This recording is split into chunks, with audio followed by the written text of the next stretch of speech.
Miah, Professor of Science Communications and Future Media. Professor, thank you so much for taking the time to talk to us. I know you love esports, but is it real sport? Well, I think it is. And I think what we've seen over the last few years is the International Olympic Committee really get behind it. And it's been a long journey, but we're now at a point where they see it as a real sport. And we see that in the competition taking place in Singapore this year. So I think that debate is all but over, really. Because a lot of esports now do require a lot more physical effort because participants spend a lot of time practicing and it can be a full-time profession.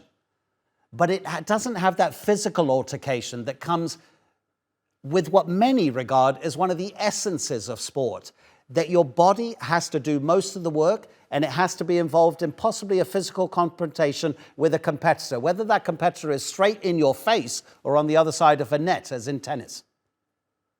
Well, I think what's been really interesting about the Olympic journey towards esports is how much focus there's been on bringing together physical esports into the arena. So what's happening in Singapore is we have things like the Arena Games Triathlon, where we have athletes on ergometers actually competing in active esports. So over the years, we've seen the sports federations try to figure out what their particular esport should be, where we have virtual triathlon and also virtual taekwondo taking place as well, as you see on the screen. It's a fantastic demonstration of how technology is really transforming what esports is all about. So I think we're still at the beginning of the esports era, and we see a lot more immersive technologies coming into this space, which is also going to change how we interact with technology, which is a big part of this conversation.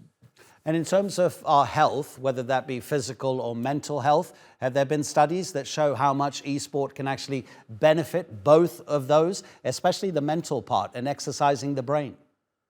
Well, I think one of the really interesting additions to the esports program in Singapore this year is chess. And I think certainly we've seen evidence of how the abilities that esports players have are incredibly demanding, as every bit as demanding as being a Formula One driver, for example. So there's a real strong sense of how physicality and cognitive capabilities are really tested to the maximum in esports. And that's where the passion lies, in bringing those worlds together. So I think we're going to see a lot more integration of traditional sports and esports in the future. It's not so much whether esports replaces the Olympic Games, more about whether the Olympic Games becomes an esports competition through all these integrations. And that's a really interesting part of the conversation. Yeah, I certainly know some F1 drivers who, when they haven't driven on a particular track before, use a video game to become familiar with all the turns and everything that they would need to do, which gear they need to be in. So it certainly helps in that respect.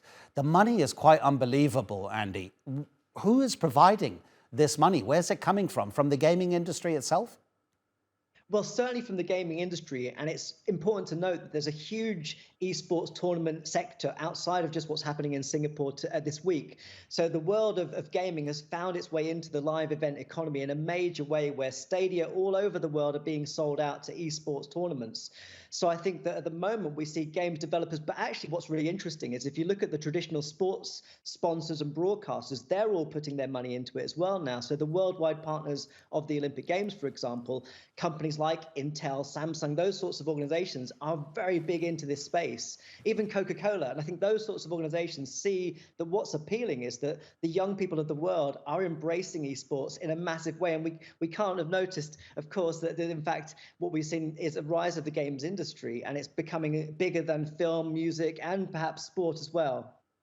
Andy, do you play FIFA 21? Yes or no?